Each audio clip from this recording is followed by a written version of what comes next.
cède la parole dorénavant à Monsieur Gilles Bernheim. Je vous remercie et... En appuyant sur le micro, Monsieur le Grand Rabbin. Je vous remercie et je me contenterai de reprendre 2 points qui me semblent importants au milieu d'autres que j'ai sous forme écrite au courant du mois d'octobre et de manière très diffusée cherché à faire connaître.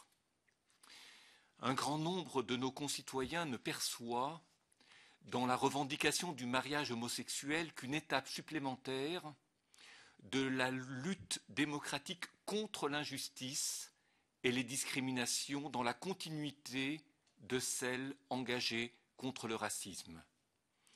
C'est-à-dire que c'est au nom de l'égalité, de l'ouverture d'esprit, de la modernité, donc du progrès, qu'il nous est demandé d'accepter la mise en cause de l'un des fondements de notre société.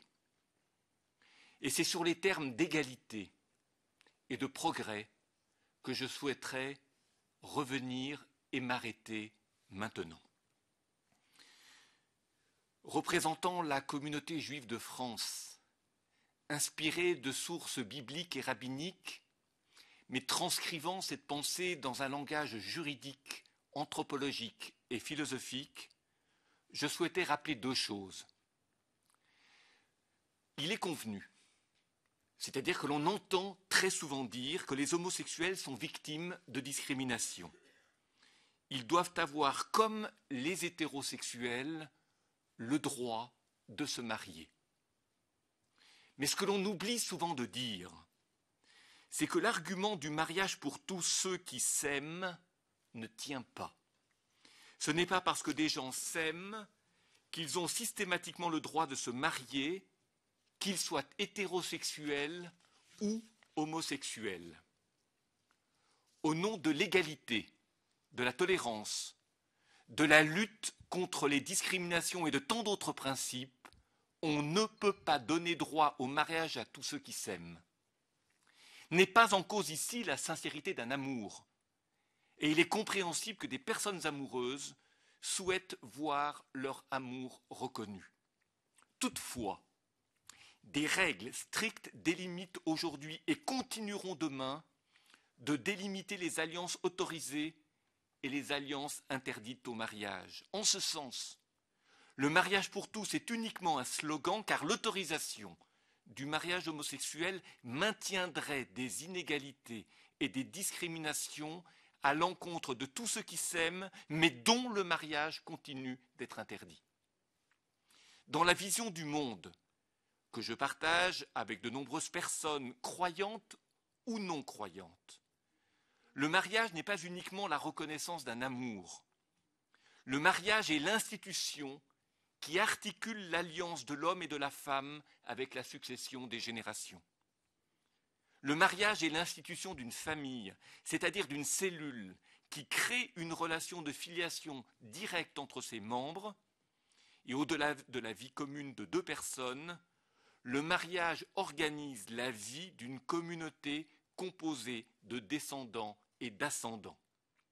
En ce sens, le mariage est un acte fondamental dans la construction et dans la stabilité dont tant des individus que de la société.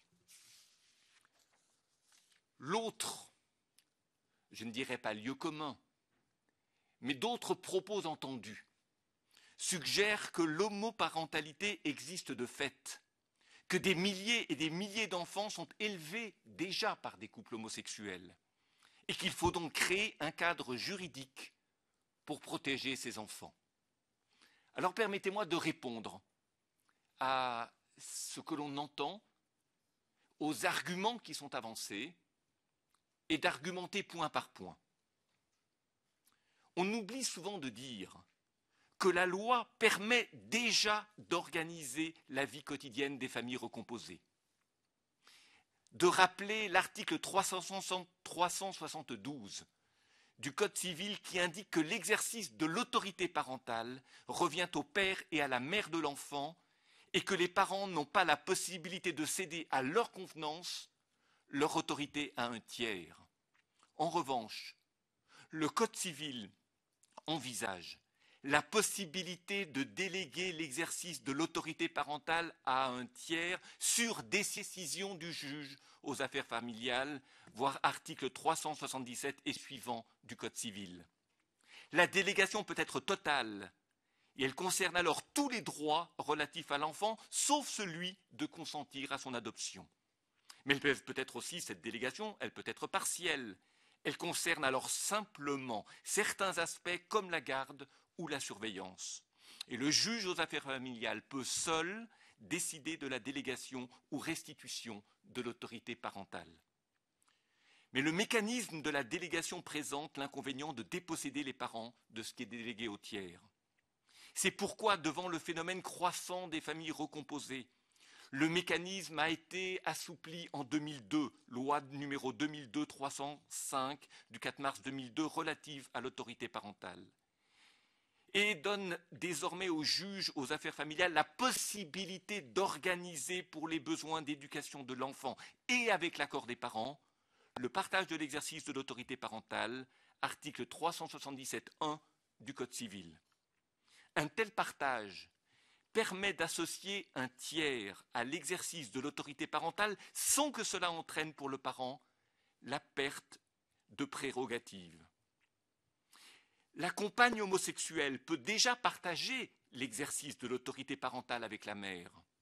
La question de savoir si ce partage de l'autorité parentale avec un tiers peut s'opérer au sein d'un couple homosexuel a déjà été posée à la Cour de cassation, laquelle a accepté que l'autorité parentale puisse être partagée entre la mère et la compagne homosexuelle de celle-ci, Cour de cassation 24 février 2006.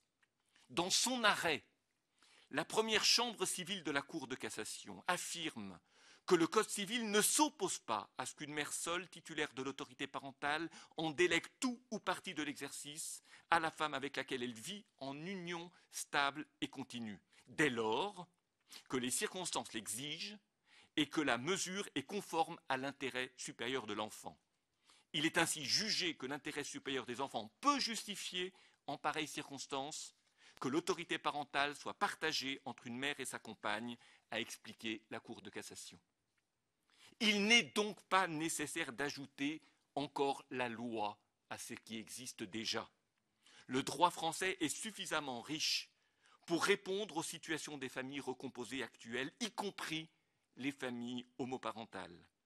Au lieu d'ajouter encore au dispositif légal, ne faut-il pas simplement chercher à mieux faire connaître ce qui existe déjà et qui répond aux situations existantes?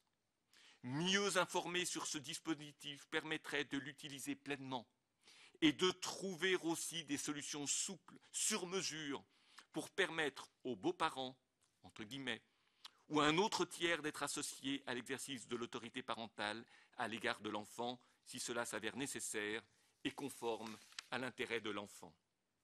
Alors si je devais conclure, je dirais deux choses. D'abord, que si, représentant la communauté juive de France, je m'oppose à cette loi du mariage pour tous, ce n'est pas parce que je suis opposé au progrès.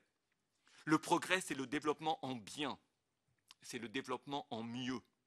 Par exemple, la lutte contre l'homophobie est un progrès. La loi pénalisant les actes et promos homophobes est un progrès. La lutte contre les discriminations est un progrès.